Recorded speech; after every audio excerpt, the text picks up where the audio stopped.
Hello guys, maglilinis ako ngayon ng radiator pan ng Sniper 155. Dahil nag-overheat, kailangan kong linisin yung radiator pan dahil hindi na gumagana. Pag natatraffic, umiilaw yung overheat indicator sa panel. Ang una kong gagawin, babaklasin ko muna yung radiator para matanggal ko yung pan. Nakalagay yung pan sa bandang likod ng radiator.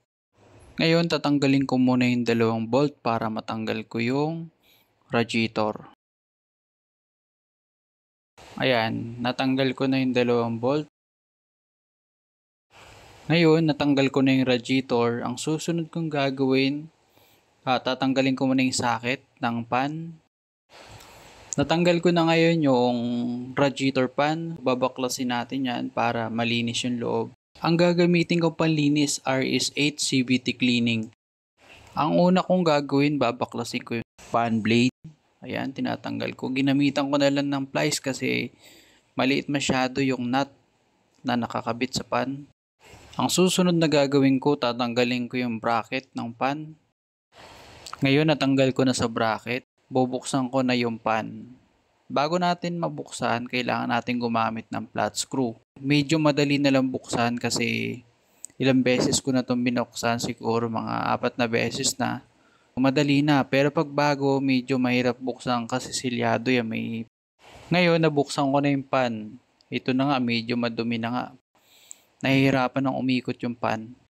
Sobrang dumi na, kaya nahihirapan ng umikot yung pan. Ayan guys, kung makikita nyo, madumi na.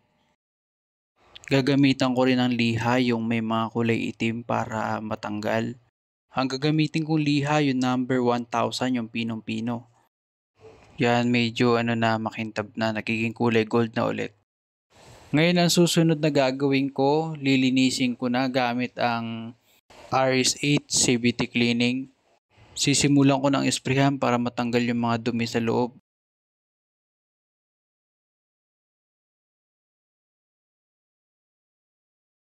I-sprayhan ko naman yung kabilang side ng pan para matanggal. Kung makikita nyo, ayan, medyo madumi na.